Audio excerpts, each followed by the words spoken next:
Hello everyone, welcome to channel learn with ease. आज हम करेंगे स्पेशल पर्पस सब्सिडरी बुक्स का क्वेश्चन नंबर 6, जो कि आपका सेल्स रिटर्न बुक पर बेस्ड है। यह क्वेश्चन आपका चैप्टर नंबर 12 टीके गोयल की बुक से लिया गया है। तो शुरू करते हैं आज का लेसन। यहाँ पर कुछ ट्रांजैक्शंस दी गई है आनंद क्लॉथ हाउस बुक्स की, जो कि मथुरा यूपी से है। सीजीएसटी और एसजीएसटी का रेट दिया गया है 2.5%। यहाँ पर आपको सारी ट्रांजैक्शंस पोस्ट करनी है रिटर्न्स इन वर्ड्स बुक में। अब ये क्या होता है? डोंट बी कंफ्यूज्ड, ये आपकी सेल्स रिटर्न बुक का ही दूसरा नाम है। तो आपको इसका मतलब ये सारी ट्रांजैक्शंस कहाँ पोस्ट करनी है?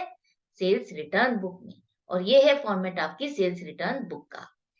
तो यहाँ पर शुरू करने से पहले आपको देखना होगा कि हमें कौन सी ट्रांजैक्शंस इसमें पोस्ट करनी होती है। सेल्स रिटर्न बुक में आप वही ट्रांजैक्शंस पोस्ट करोगे जो कि आपकी क्रेडिट सेल के अगेंस्ट रिटर्न आई है। उसी ट्रांजैक्शन को आप पोस्ट करोगे। मतलब कि जो आपने सामान उधार में बेचा था, अगर उसी में से ही कोई सामान आपका वापस आता है, सेल वापस आती है, तो उसकी पोस्टिंग ही आप यहाँ पर करोगे। जो कैश सेल से रिलेटेड पोस्टिंग है और जो उसकी रिटर्न है, वो आप यहाँ पर नहीं करोगे। उसकी पोस्टिंग आप अपनी जर्नल के थ्रू कहाँ करोगे? कैश बुक में। और सेल्स रिटर्न अकाउंट जो लेजर में बनता है, वहां पर करोगे। तो यहाँ पर हमारी सिर्फ क्रेडिट सेल्स से रिलेटेड जो रिटर्न आएगी, आप उसी को ही पोस्ट करोगे। तो फर्स्ट ट्रांजेक्शन है आपकी, आपने जो सामान चक्रवर्ती एंड कंपनी जो जयपुर के हैं उन्हें बेचा था, उसमें से आपको कुछ सामान वापस आया है, जो कि 50 मीटर कॉटन क्लॉथ है 200 रुपए के हिसाब से, और 30 मीटर है सिल्क क्लॉथ 500 रुपए के हिसाब से। आपने उसको 20% ट्रेड डिस्काउंट भी दिया था।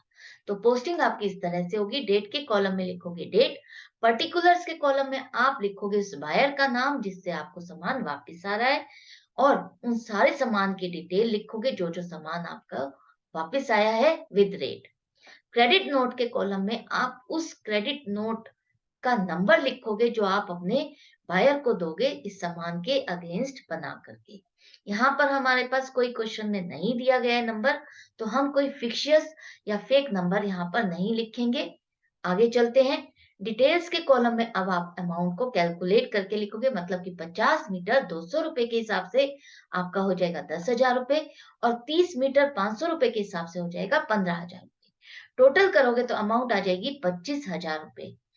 अब ये 25,000 है आपकी बिल की अमाउंट, जिस पर आपने दी थी उस दिया था उसको ट्रेड डिस्काउंट। तो कैलकुलेट करोगे, लेस करोगे ट्रेड डिस्काउंट 20%। किस अमाउंट पर? 25,000 पर।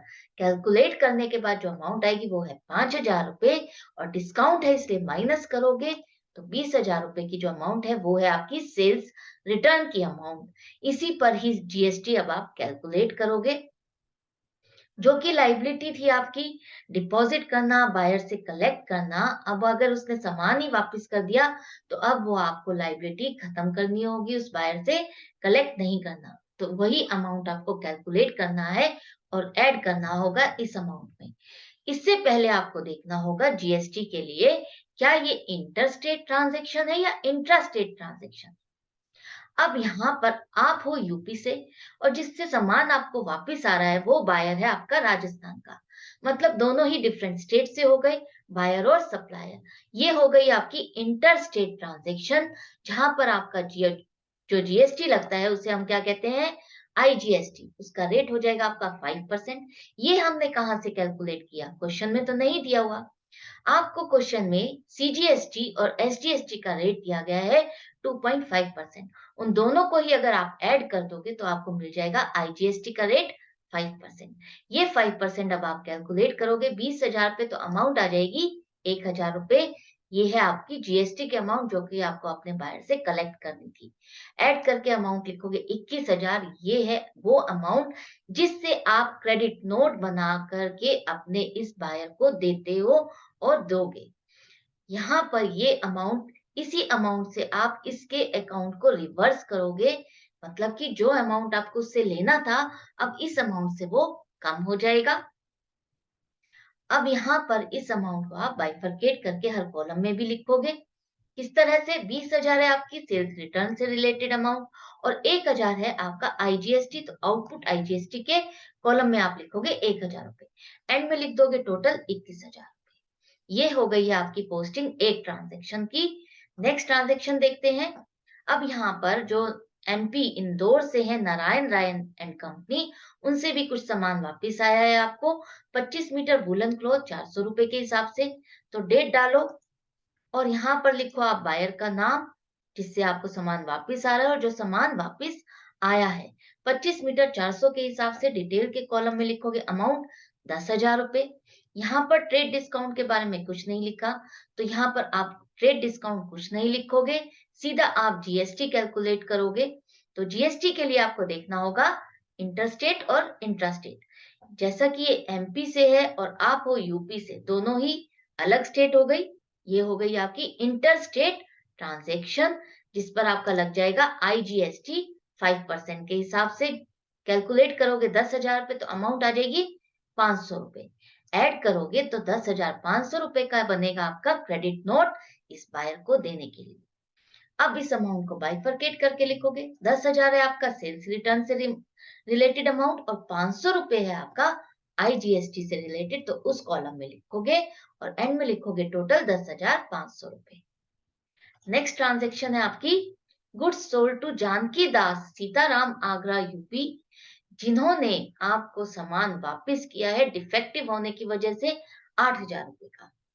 फ्रेंड्स यहाँ पर ध्यान देना, मेरे पास स्पेस कम है इसीलिए मैं यहाँ पर ही लिखती हूँ ताकि आपको साथ के साथ ट्रांजैक्शन भी रीड करने को मिल जाए और आप समझ भी सकें अच्छे से। तो डेट लिखोगे आप, उसके बाद आप लिखोगे उस बायर का नाम जानकी दास सीताराम आगरा यूपी, और जो सामान आपको मिला है उसकी अमाउंट लिखोगे, डिटेल लिखोगे 8,000 रुपए। यहाँ पर ट्रेड डिस्काउंट नहीं है तो हम जीएसटी कैलकुलेट करेंगे। जीएसटी यहाँ पर क्या हो जाएगा आपका इंट्रास्टेट, क्योंकि आप भी यूपी से हो और जिससे सामान आ रहा है वो भी यूपी से है। जब सेम स्टेट का बायर और सेलर होता है तो वो क्या हो जाती है इंट्रास्टेट, और वहां पर लग जाता है आपका सीजीएसटी 2.5% से लगेगा, क्योंकि रेट हमें क्वेश्चन में दिया हुआ है 2.5%। तो वो अमाउंट आ जाएगी आपकी 8,000 पे 200 रुपए। ऐसे ही आप एसजीएसटी कैलकुलेट करोगे 2.5% 8,000 पर 200 रुपए। ऐड करोगे टोटल 8400 का अमाउंट जो आएगा इसका बनेगा क्रेडिट नोट, और यहाँ पर आप लिखोगे बाइफरकेट करके अमाउंट 8,000 है आपकी सेल्स रिटर्न, 200 रुपए सीजीएसटी है और 200 रुपए ही एसजीएसटी है, और एंड में आप टोटल लिखोगे 8400। ये हो गई आपकी ये ट्रांजेक्शन कंप्लीट। नेक्स्ट ट्रांजेक्शन देखते हैं आप।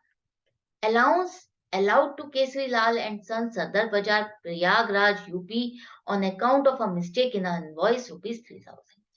अब जैसा कि मैंने आपको परचेज रिटर्न के केस में भी बताया था कि सिर्फ डेबिट नोट आपका सामान वापस आ रहा है तभी नहीं बनता। अगर आपके इनवॉइस में कोई मिस्टेक है, आपसे चार्जेस ज्यादा चार्ज किए जाते हैं, तब भी डेबिट नोट या क्रेडिट नोट बनता है। यहाँ पर आपने किसी बायर का बिल रॉन्ग बना दिया, मिस्टेक से ज्यादा चार्ज कर दिया है, तो वहां पर भी क्रेडिट नोट रेज होता है, और वहां पर आप लिखोगे आप डेट और फिर उस बायर का नाम और अमाउंट लिखोगे, जितने अमाउंट से बिल रेज हुआ है ज्यादा से, मतलब कि 3,000 रुपए से। अब इस पर आपने जो जीएसटी है वो भी तो ज्यादा कलेक्ट करने के लिए अमाउंट लिखी होगी, उसे भी आपको लिखना होगा। ऐड करोगे, यूपी से है ये भी तो, और आप भी यूपी से हो तो ये भी हो जाएगा आपकी इंट्रास्टेट। आप सीजीएसटी लगाओगे 75 रुपए, 2.5% कैलकुलेट करोगे 3,000 का 75 रुपए, और 2.5% ही एसजीएसटी कैलकुलेट करोगे 3,000 पर, तो 75 रुपए ही आएगा। टोटल करोगे 3,150 रुपए का क्रेडिट नोट बना के आप इस बायर को दोगे। सेल्स रिटर्न के कॉलम में लिखोगे 3,000 रुपए, 75 रुपए लिखोगे सीजीएसटी और 75 रुपए लिखोगे एसजीएसटी के कॉलम में, और एंड में लिखोगे टोटल 3,150 रुपए। यहाँ पर आपकी सारी ट्रांजेक्शन आपने कर ली है। तो अब एंड में आप टोटल करोगे सभी कॉलम्स का। इस तरह से सेल्स रिटर्न का टोटल आ रहा है 41,000, आउटपुट सीजीएसटी का टोटल आ रहा है 275 रुपए, आउटपुट एसजीएसटी का टोटल आ रहा है 275 रुपए, और एंड आईजीएसटी के कॉलम का टोटल आ रहा है 1,500 रुपए। टोटल क्या कॉलम है 43,050 रुपए। यहाँ पर ये क्वेश्चन आपका कंप्लीट हो गया है। आई होप आपको समझ में भी आ गया है। कोई डाउट है तो आप कमेंट बॉक्स में लिख करके मुझसे पूछ सकते हैं। मैं मिलूंगी आपसे नेक्स्ट वीडियो में नेक्स्ट क्वेश्चन के साथ। आप चैनल को सब्सक्राइब कर दीजिए अगर नए हैं तो, लाइक कीजिए और शेयर कीजिए अपने फ्रेंड्स के साथ। बेल आइकन को प्रेस करना ना भूलें ताकि वीडियो की नोटिफिकेशन आए आपके पास। अगर आप मुझसे ऑनलाइन क्लासेस चाहते हैं तो आप मुझसे व्हाट्सएप पर कनेक्ट हो सकते हैं 9212 666 015 पर। Good bye and take care.